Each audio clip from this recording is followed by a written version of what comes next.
Gen Z, Gen Z, Gen Z. But what is the real meaning of Gen Z?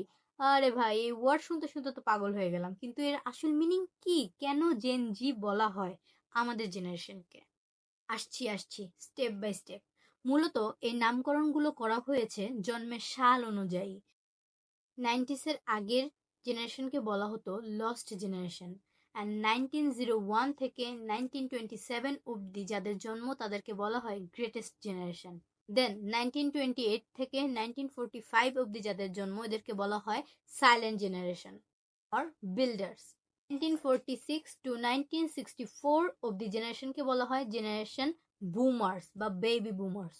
Then 1965 to 1980 অবধি জেনারেশনকে বলা হয় generation x.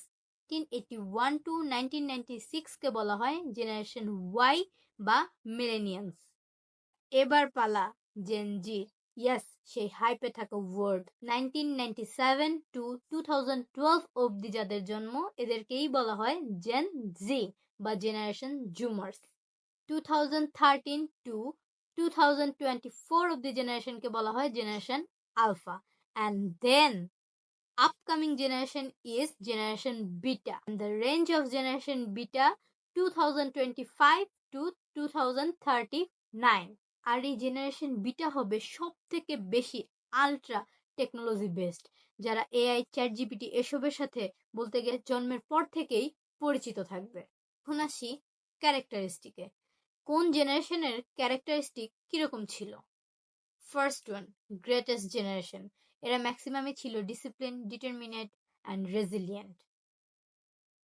Silent or builders generation.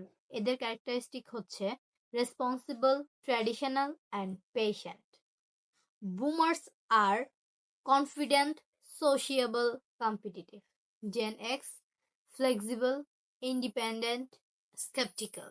Generation Y or millennials, risk taker, ambitious, self-centered. Now turn off Gen Z. They are creative, open-minded and sensitive. Then Alpha generation. They are logical, objective and self-aware.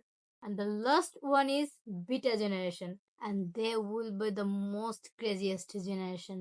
So এখন তো সবাই জেনেই গেলাম যে gen জি বলতে actually কি বোঝায়। তাহলে নিচে কমেন্ট করে ফেলুন আপনারা কে কোন জেনারেশন থেকে দেখছেন। Thank you.